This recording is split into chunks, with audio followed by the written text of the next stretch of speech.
নমস্কার। চুপকথার গল্পের আসরে আপনাদের সকলকে স্বাগত জানাই। আমাদের প্রথম নিবেদন শরৎচন্দ্র চট্টোপাধ্যায়ের অভাগীর স্বর্গ। গল্প পাঠে আমি মৃদুলা। গল্প পাঠ সংক্রান্ত কোনো মতামত থাকলে অবশ্যই জানাবেন, আর ভালো লাগলে চ্যানেলটিকে সাবস্ক্রাইব করতে ভুলবেন না।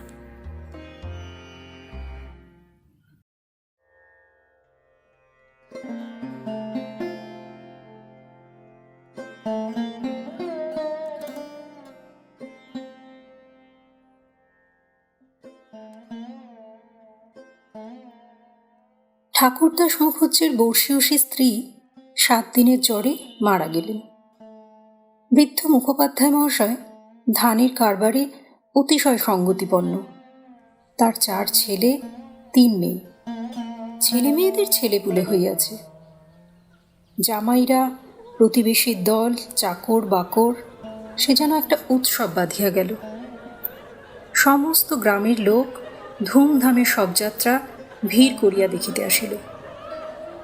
মেয়েরা কাঁদিতে কাঁদিতে মায়ের 2 পায়ে গাঢ় করিয়া আলতা এবং মাথায় ঘন করিয়া সিন্দুর লেপিয়া দিল। বধূরা ললাট চন্দনে চর্চিত করিয়া বহুমূল্য বস্ত্রে শাশুড়ির দেহ আচ্ছাদিত করিয়া দিয়া আঁচল দিয়া তাহার শেষ পদধূলি মুছিয়া লইল। পুষ্পে পত্রে গন্ধে মাল্যে কলরবে মনে হইল না এ কোনো শোকের ব্যাপার। এ যেন বড় বাড়ির গৃহিণী 50 বর্ষ পরে আর একবার নূতন করিয়া তাহার স্বামী গৃহে যাত্রা করিতেছেন। বৃদ্ধ মুখোপাধ্যায় শান্ত মুখে তাহার চিরদিনের সঙ্গিনীকে শেষ বিদায় দিয়া অলক্ষ্যে 2 ফোঁটা চোখের জল মুছিয়া শোকার্ত কন্যা ও বধূগণকে সান্ত্বনা দিতে লাগিলেন। প্রবল হরিধ্বনিতে প্রভাত আকাশ আলোড়িত করিয়া সমস্ত গ্রাম সঙ্গে সঙ্গে চলিল। আরেকটি প্রাণী একটু দূরে থাকিয়া এই দলের সঙ্গী হইল। সে কাঙালির মা। সে তাহার কুটির প্রাঙ্গণের গোটা কয়েক বেগুন তুলিয়া এই পথে হাটে চলিয়াছিল। এই দৃশ্য দেখিয়া আর নড়িতে পারিল না। রহিল তাহার হাটে যাওয়া, রহিল তাহার আঁচলে বেগুন বাঁধা। সে চোখের জল মুছিতে মুছিতে সকলের পিছনে শ্মশানে আসিয়া উপস্থিত হইল। গ্রামের একান্তে গুরুর নদীর তীরে শ্মশান। সেখানে পূর্বাহ্নে কাঠের ভাঁড়, চন্দনের টুকরো, ঘৃত, মধু, ধূপ, ধূনা প্রভৃতি উপকরণ সঞ্চিত হইয়াছিল। কাঙালির মা ছোট জাত, দুলের মেয়ে বলিয়া কাছে যাইতে সাহস পাইল না। তফাতে একটা উঁচু ঢিবির মধ্যে দাঁড়াইয়া সমস্ত অন্ত্যেষ্টিক্রিয়া প্রথম হইতে শেষ পর্যন্ত উৎসুক আগ্রহে চোখ মেলিয়া দেখিতে লাগিল। প্রশস্ত ও পর্যাপ্ত চিতার পরে যখন সব স্থাপিত করা হইল, তখন তাহার রাঙা পা দুখানি দেখিয়া তাহার 2 চক্ষু জুড়াইয়া গেল। ইচ্ছা হইল ছুটিয়া গিয়া 1 বিন্দু আলতা মুছাইয়া লইয়া মাথায় দেয়। বহু কণ্ঠের হরিধ্বনির সহিত পুত্র হস্তের মন্ত্রপুত অগ্নি যখন সংযোজিত হইল, তখন তাহার চোখ দিয়া ঝরঝর করিয়া জল পড়িতে লাগিল। মনে মনে বারবার বলিতে লাগিল, ভাগ্যিমানী মা, তুমি স্বর্গে যাচ্ছ, আমাকেও আশীর্বাদ করে যাও, আমিও যেন এমন কাঙালির হাতের আগুনটুকু পাই। ছেলের হাতের আগুন, সে তো সোজা কথা নয়। স্বামী, পুত্র, কন্যা, নাতি নাতনি, দাস দাসী, পরিজন সমস্ত সংসার উজ্জ্বল রাখিয়া এই যে স্বর্গারোহণ দেখিয়া তাহার বুক ফুলিয়া উঠিতে লাগিল। এ সৌভাগ্যে সে যেন আর ইয়ত্তা করিতে পারিল না। সদ্য প্রজ্বলিত চিতার অজস্র ধোঁয়া নীল রঙের ছায়া ফেলিয়া ঘুরিয়া ঘুরিয়া আকাশে উঠিতেছিল। কাঙালির মা ইহারই মধ্যে ছোট একখানি রথের চেহারা যেন স্পষ্ট দেখিতে পাইল। গায়ে তাহার কত না ছবি আঁকা, চূড়ায় তাহার কত না লতাপাতা জড়ানো। ভিতরে কে যেন বসিয়া আছে, মুখ তাহার চেনা যায় না, কিন্তু সিঁথায় তাহার সিঁদুরের রেখা, পদতল দুটি আলতায় রাঙানো। ঊর্ধ্ব দৃষ্টে চাহিয়া কাঙালির মায়ের 2 চোখে অশ্রুধারা বহিতেছিল। এমন সময় একটি বছর 14-15 ছেলে তাহার আঁচলে টান দিয়া কহিল, হেথায় তুই দাঁড়িয়ে আছিস মা, ভাত রাঁধবি নে? মা চমকিয়া ফিরিয়া চাহিয়া কহিল, রাঁধবক্ষণ রে। হঠাৎ ওপরে অঙ্গুলি নির্দেশ করিয়া ব্যগ্রস্বরে কহিল, দেখ দেখ বাবা, বামুন মা ওই রথে চড়ে স্বর্গে যাচ্ছে। ছেলে বিস্ময়ে মুখ তুলিয়া কহিল, কই? ক্ষণকাল নিরীক্ষণ করিয়া শেষে বলিল, তুই খেপেছিস? ও তো ধোঁয়া। রাগ করিয়া কহিল, বেলা দুপুর বাজে, আমার খিদে পায় না বুঝি? এবং সঙ্গে সঙ্গে মায়ের চোখে জল লক্ষ্য করিয়া বলিল, বামুনদের গিন্নি মরেছে, তুই এত কেন কেঁদে মরিস মা? কাঙালির মার এতক্ষণে হুঁশ হইল। পরের জন্য শ্মশানে দাঁড়াইয়া এইভাবে অশ্রুপাত করায় সে মনে মনে লজ্জা পাইল। এমনকি ছেলের অকল্যাণের আশঙ্কায় মুহূর্তে চোখ মুছিয়া ফেলিয়া একটুখানি চেষ্টা করিয়া বলিল, কাঁদব কিসের জন্যে রে? চোখে ধোঁয়া লেগেছে বই তো নয়? হাঁ, ধোঁ লেগেছে বই তো না, তুই কাঁদতেছিলি। মা আর প্রতিবাদ করিল না। ছেলের হাত ধরিয়া ঘাটে নামিয়া নিজেও স্নান করিল, কাঙালিকেও স্নান করাইয়া ঘরে ফিরিল। শ্মশান সৎকারের শেষটুকু দেখা আর তার ভাগ্যে ঘটিল না। সন্তানের নামকরণকালে পিতামাতার মূঢ়তায় বিধাতা পুরুষ অন্তরিক্ষে থাকিয়া অধিকাংশ সময়ে শুধু হাস্য করিয়াই ক্ষান্ত হন না, তীব্র প্রতিবাদ করেন। তাই তাহাদের সমস্ত জীবনটা তাহাদের নিজের নামগুলোকেই যেন আমরণ ভ্যাংচাইয়া চলিতে থাকে। কাঙালির মার জীবনের ইতিহাস ছোট, কিন্তু সেই ছোট কাঙাল জীবনটুকু বিধাতার এই পরিহাসের দায় হইতে অব্যাহতি লাভ করিয়াছিল। তাহাকে জন্ম দিয়া মা মরিয়াছিল, বাপ রাগ করিয়া নাম দিল অভাগী। মা নাই, বাপ নদীতে মাছ ধরিয়া বেড়ায়, তাহার না আছে দিন না আছে রাত।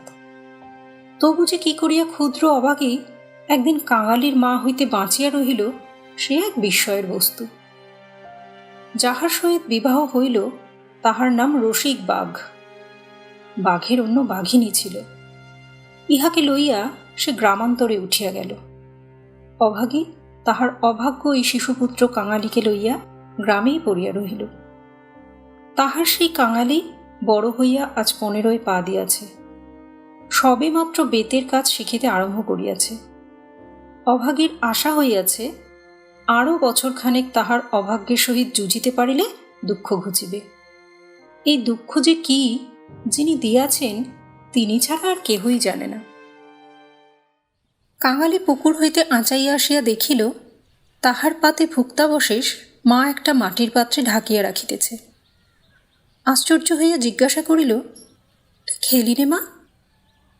বেলা গড়িয়ে গেছে বাবা, এখন আর খিদে নেই।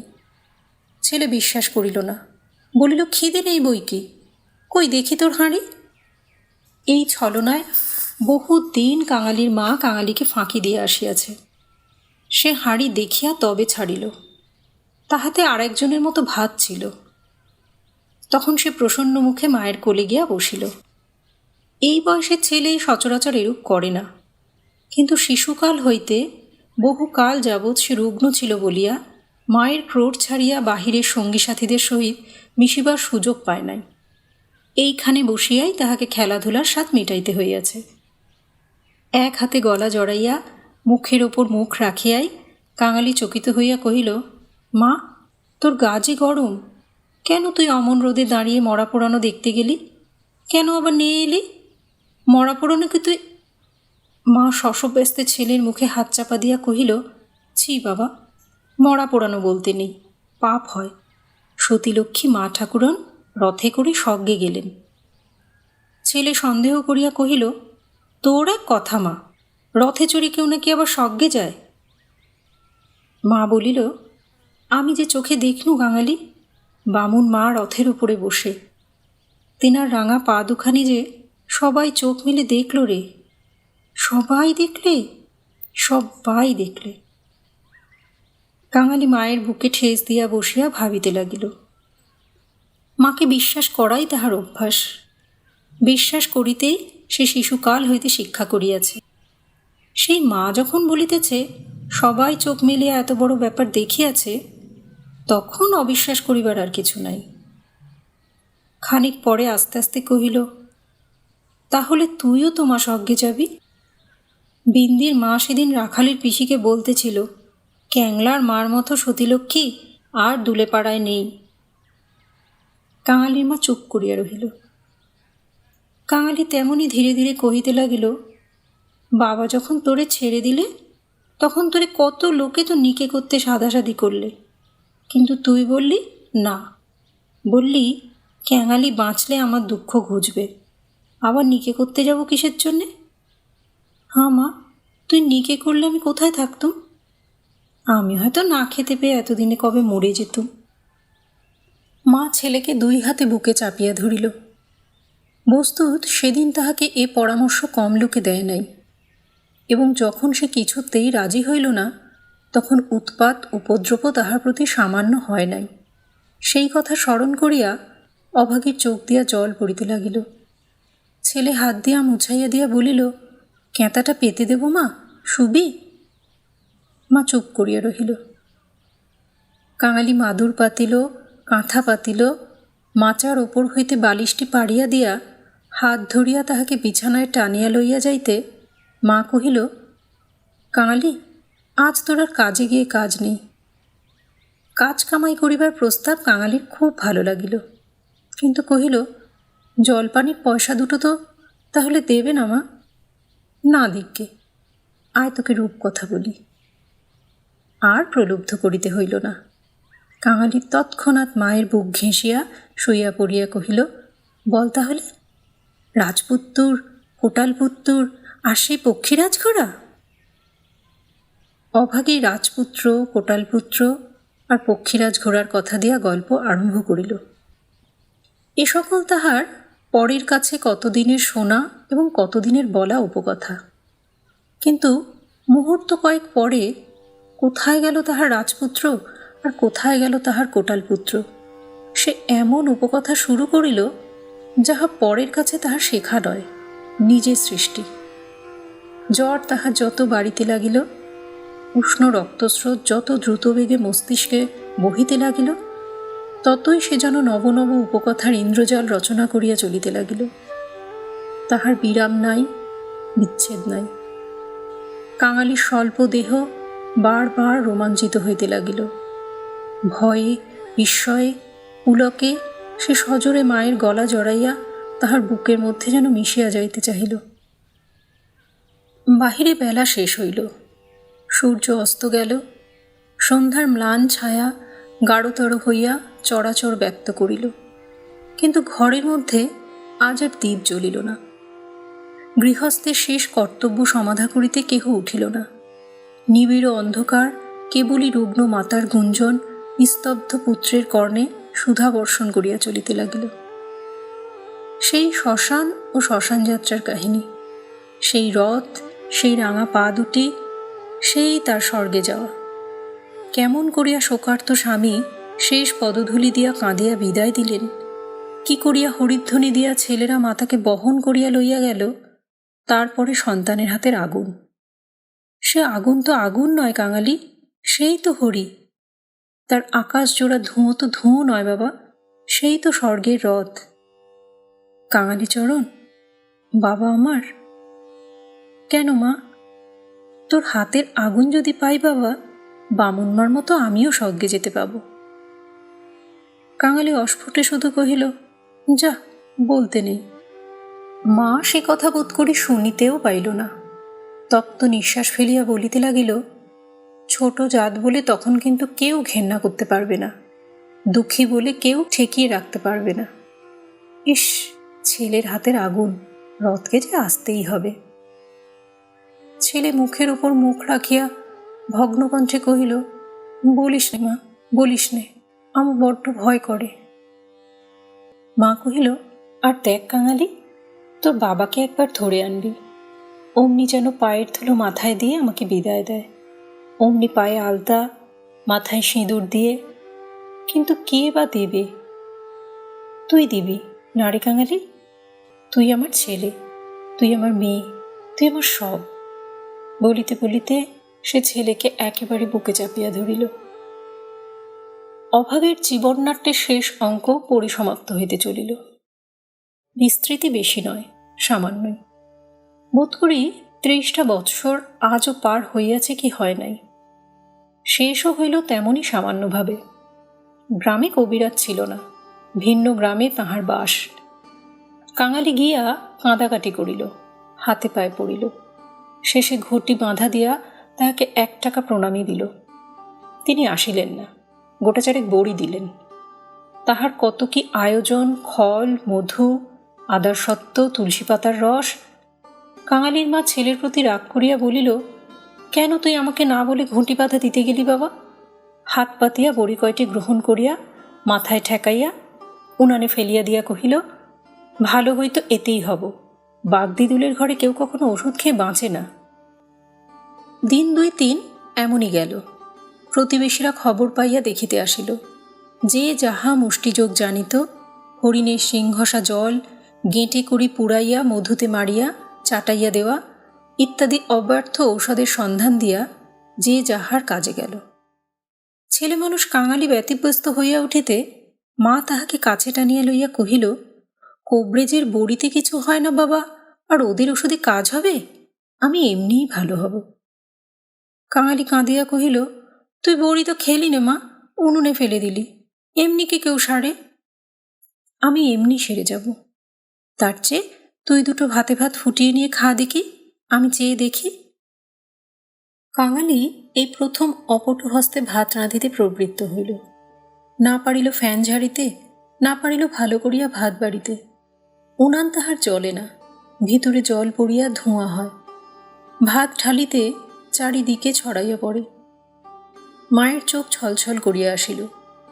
নিজে একবার উঠিবার চেষ্টা করিল, কিন্তু মাথা সোজা করিতে পারিল না, শয্যায় লুটাইয়া পড়িল। খাওয়া শেষ হইয়া গেলে ছেলেকে কাছে লইয়া কি করিয়া কি করিতে হয় বিধিমতে উপদেশ দিতে গিয়া তাহার ক্ষীণ কণ্ঠ থামিয়া গেল। চোখ দিয়া কেবল অবিরল ধারে জল পড়িতে লাগিল। গ্রামের ঈশ্বর নাপিত নারী দেখিতে জানিত। পরদিন সকালে সে হাত দেখিয়া তাহারই সম্মুখে মুখ গম্ভীর করিল, দীর্ঘ নিঃশ্বাস ফেলিল এবং শেষে মাথা নাড়িয়া উঠিয়া গেল। কাঙালির মা ইহার অর্থ বুঝিল, কিন্তু তাহার ভয় হইল না। সকলে চলিয়া গেলে সে ছেলেকে কহিল, এইবার একবার তাকে ডেকে আনতে পারিস বাবা? কাকে মা? ওই যে রে, ও গায়ে যে উঠে গেছে। কাঙালি বুঝিয়া কহিল, বাবাকে? অভাগী চুপ করিয়া রহিল। কাঙালি বলিল, সে আসবে কেন মা? অভাগীর নিজেরই যথেষ্ট সন্দেহ ছিল, তথাপি আস্তে আস্তে কহিল, গিয়ে বলবি মা শুধু একটু তোমার পায়ের ধুলো চায়। সে তখনই যাইতে উদ্যত হইলে সে তাহার হাতটা ধরিয়া ফেলিয়া বলিল, একটু কাঁদা কাটা করিস বাবা, বলিস মা যাচ্ছে। একটু থামিয়া কহিল, ফেরবার পথে অমনি নাপতে বৌদির কাছ থেকে একটু আলতা চেয়ে আনিস কাঙালি। আমার নাম করলেই সে দেবে, আমাকে বড় ভালোবাসে। ভালো তাহাকে অনেকেই বাসিত। জ্বর হওয়া অবধি মায়ের মুখে এই কটা জিনিসের কথা এতবার এত রকম করিয়া শুনিয়াছে যে সে সেইখান হইতেই কাঁদিতে কাঁদিতে যাত্রা করিল। পরদিন রসিক দুলে সময় মতো যখন আসিয়া উপস্থিত হইল, তখন অভাগীর আর বড় জ্ঞান নাই। মুখের পরে মরণের ছায়া পড়িয়াছে। চোখের দৃষ্টি এ সংসারের কাজ সারিয়া কোথায় কোন অজানা দেশে চলিয়া গিয়াছে।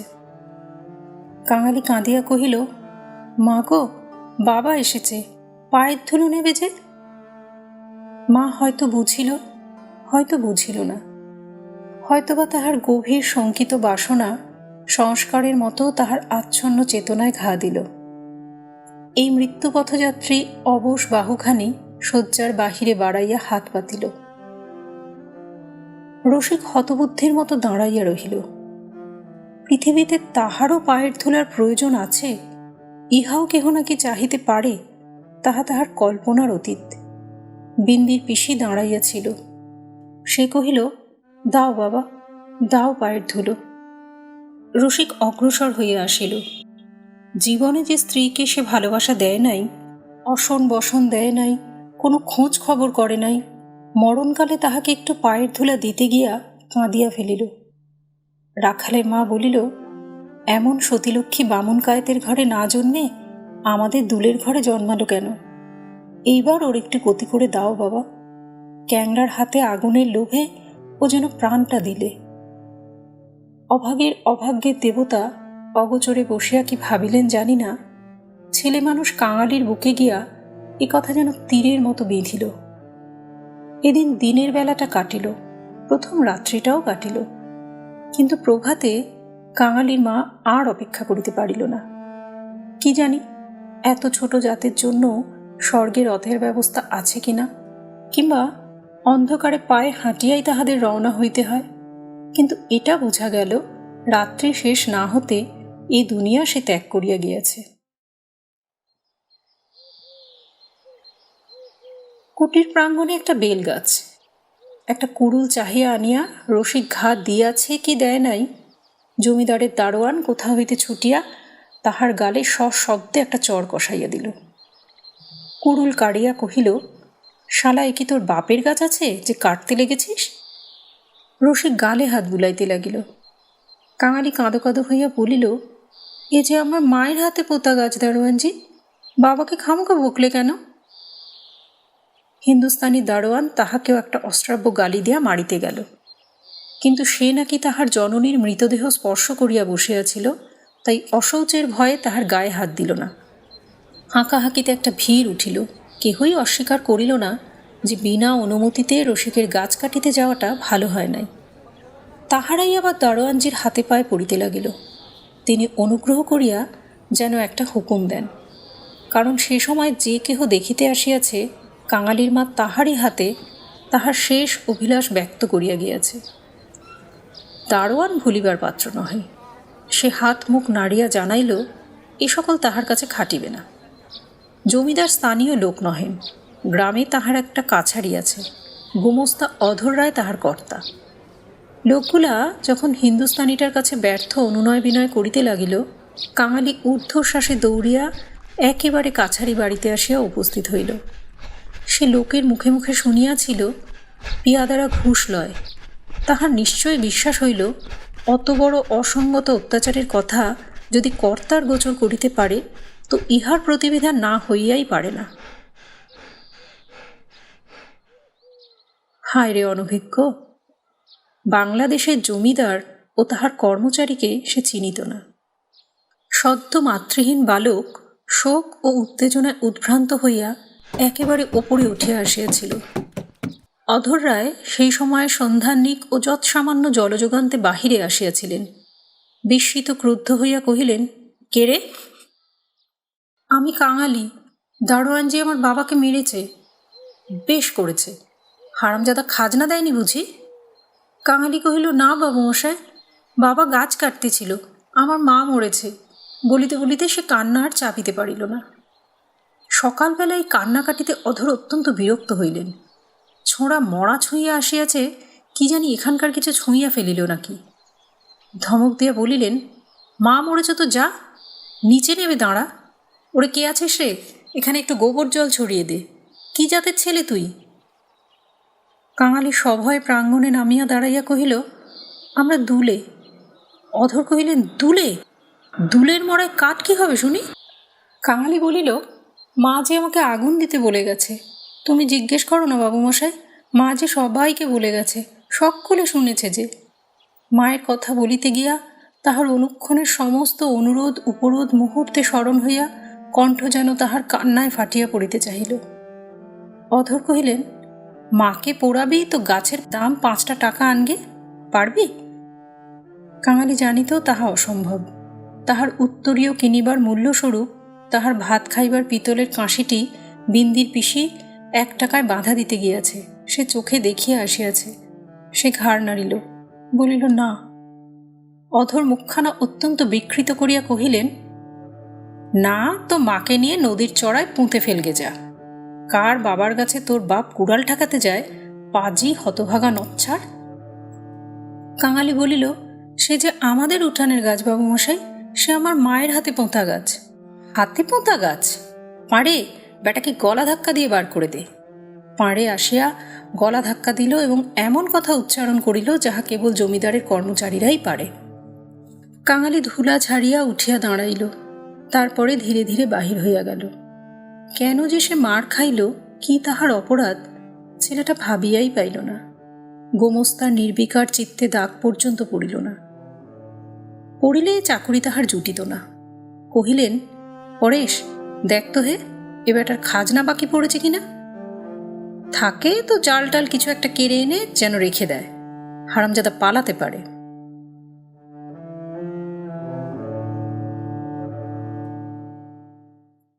মুখুজ্জে বাড়িতে শ্রাদ্ধের দিন, মাঝে কেবল একটা দিন মাত্র বাকি।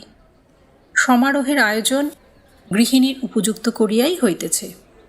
বৃদ্ধ ঠাকুরদাস নিজে তত্ত্বাবধান করিয়া ফিরিতেছিলেন।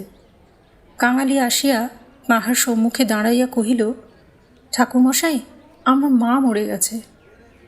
তুই কে? কি চাস তুই? আমি কাঙালি। মা বলে গেছেন তেনাকে আগুন দিতে, তা দিগে না। কাছারির ব্যাপারটা ইতিমধ্যেই মুখে মুখে প্রচারিত হইয়া পড়িয়াছিল। একজন কহিল, ও বোধহয় একটা গাছ চায়। এই বলিয়া সে ঘটনাটা প্রকাশ করিয়া কহিল। মুখুজ্জে বিস্মিত ও বিরক্ত হইয়া কহিলেন, শোনো আবদার, আমারই কত কাঠের দরকার, কাল বাদে পরশু কাজ। যা যা, এখানে কিছু হবে না, এখানে কিছু হবে না, এই বলিয়া অন্যত্র প্রস্থান করিলেন। ভট্টাচার্য মহাশয় অদূরে বসিয়া ফর্দ করিতেছিলেন। তিনি বলিলেন, তোদের যেতে কে কবে আবার পোড়ায় রে? না, মুখে একটু নুড়ো জেলে দিয়ে নদীর চড়ায় মাটি দিগে। মুখোপাধ্যায় মহাশয়ের বড় ছেলে ব্যস্ত সমস্তভাবে এই পথে কোথায় যাইতেছিলেন। তিনি কান খাড়া করিয়া একটু শুনিয়া কহিলেন, দেখছেন ভট্টাচার্য মশাই, সব বেটারাই এখন বামুন কায়েত হতে চায়, বলিয়া কাজের ফাঁকে আর কোথায় চলিয়া গেলেন। কাঙালি আর প্রার্থনা করিল না। এই ঘণ্টা দুয়েকের অভিজ্ঞতায় সংসারে সে যেন একেবারে বুড়া হইয়া গিয়াছিল। নিঃশব্দে ধীরে ধীরে তাহার মরা মায়ের কাছে গিয়া উপস্থিত হইল। নদীর চরে গর্ত খুঁড়িয়া অভাগীকে শোয়ানো হইল। রাখালের মা কাঙালির হাতে একটা খড়ের আঁটি জ্বালিয়া দিয়া তাহারই হাত ধরিয়া মায়ের মুখে স্পর্শ করাইয়া ফেলিয়া দিল। তারপরে সকলে মিলিয়া মাটি চাপা দিয়া কাঙালির মায়ের শেষ চিহ্ন বিলুপ্ত করিয়া দিল। সবাই সকল কাজে ব্যস্ত, শুধু সেই পোড়া খড়ের আঁটি হইতে যে স্বল্প ধোঁয়াটুকু ঘুরিয়া ঘুরিয়া আকাশে উঠিতেছিল, তাহারই প্রতি পলক পাতিয়া কাঙালি ঊর্ধ্ব দৃষ্টে স্তব্ধ হইয়া চাহিয়া রহিল।